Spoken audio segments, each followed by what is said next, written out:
नमस्कार, स्वागत है आप सभी का हमारे चैनल में। हम सुन रहे हैं डॉक्टर अशोक शर्मा जी द्वारा लिखित सीता सोचती थी।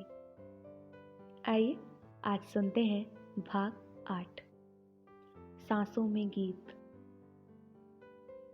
राम मंथर गति से आकर रथ में सीता के पार्श्व में बैठ गए। सीता ने उनके मुख की ओर देखा। वे पहले जैसे ही शांत थे, किंतु अधरों पर हल्की सी मुस्कुराहट थी। सीता ने पूछा, क्या बात थी? सब कुशल तो है? आप चिंतित ना हो। ऋषि शिव का धनुष टूटने से क्रोधित थे, किंतु अब शांत होकर गए हैं। आपने उनसे क्या कहा? सीता ने पूछा। वे एक धनुष लिए हुए थे। उन्होंने वह धनुष मुझे दिया और बोले कि यदि मुझ में सचमुच शिव के धनुष को तोड़ने जैसा पराक्रम है तो इस धनुष से तीर चलाकर दिखाऊं। मैंने उनसे वह धनुष ले लिया और उस पर बाण रखकर प्रत्यंचा खींची ही थी कि उन्होंने मुझे रोक दिया, और इसके बाद वे पता नहीं क्यों मुझे ही प्रणाम कर वापस हो गए। यह सुनकर सीता को आश्चर्य लगा, किंतु साथ ही यह भी लगा कि राम अवश्य ही अद्भुत प्रतिभा के धनी हैं। सीता और राम के मध्य यह प्रथम संभाषण था। राम का गंभीर, पुरुषोचित और आश्वस्त करने वाला स्वर सीता को बहुत अच्छा लगा। उन्हें अपने भाग्य पर गर्व सा होने लगा। उन्होंने फिर कुछ नहीं कहा। वातावरण सामान्य हो चुका था। बारात मंथर गति से पुनः अयोध्या की ओर बढ़ने लगी, किंतु कुछ दूर चलने के उपरांत ही शाम घिरने लगी। तो राजा दशरथ ने निर्देश दिया कि थोड़ा तेज चला जाए, ताकि रात्रि होने से पूर्व किसी डेरा डालने योग्य स्थान पर पहुंचा जा सके। थोड़ी देर में ही ऐसा स्थान आ गया। बारात ने वहां पर डेरा डाला और सैनिक अस्त्र शस्त्र लेकर चारों ओर तैनात हो गए।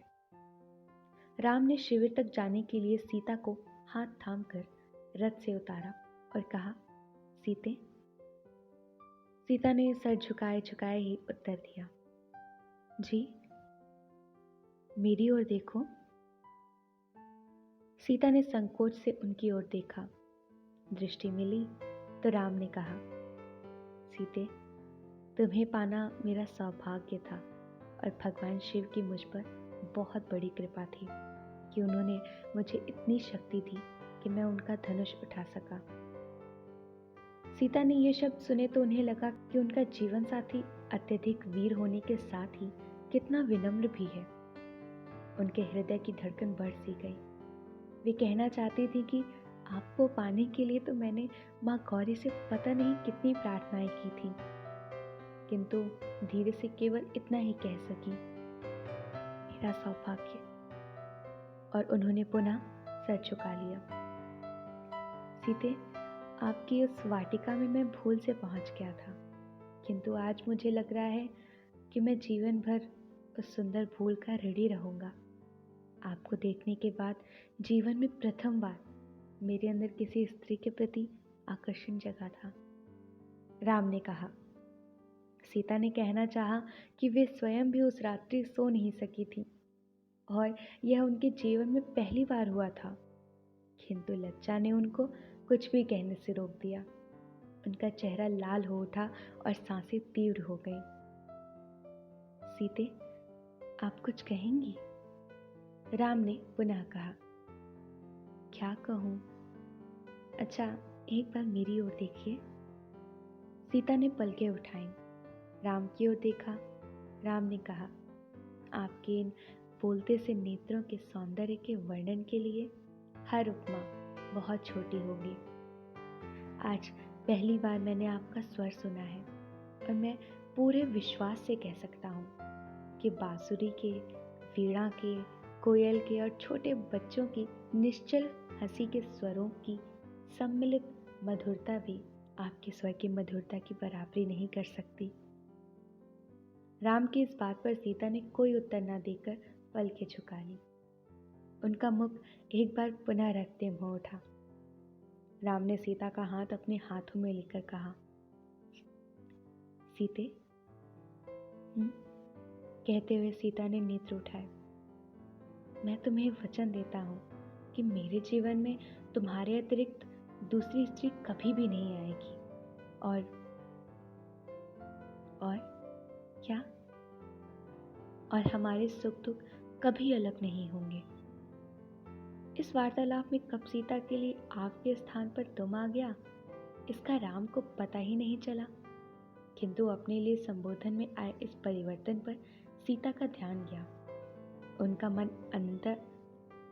मन आनंद से भर उठा। उन्होंने इसे अनुभव करते हुए सिर झुकाया, नेत्र बंद किए और अधरों को दबाते हुए मुस्कुराहट को छिपाने का एक असफल प्रयास किया। अभी अभी तो उनकी उन पर दृष्टि पड़ी थी और हृदय की वीणा के सब तार बज उठे।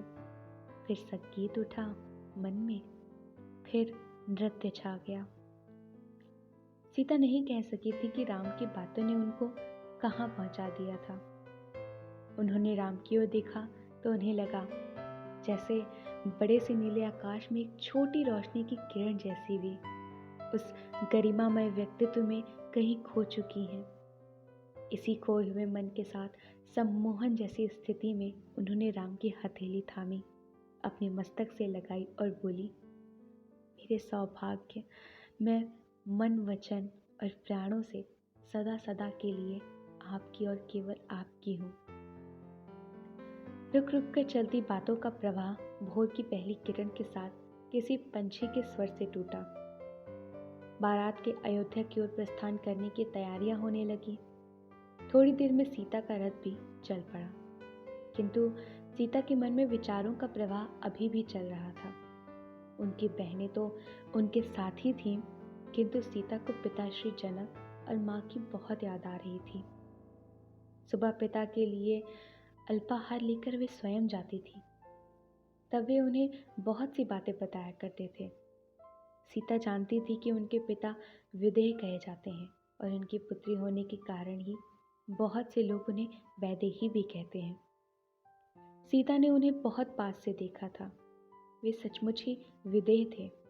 इतना ऐश्वर्य होते हुए भी उनका खान पान, रहन सहन बहुत सादा और स्वभाव बहुत सरल था।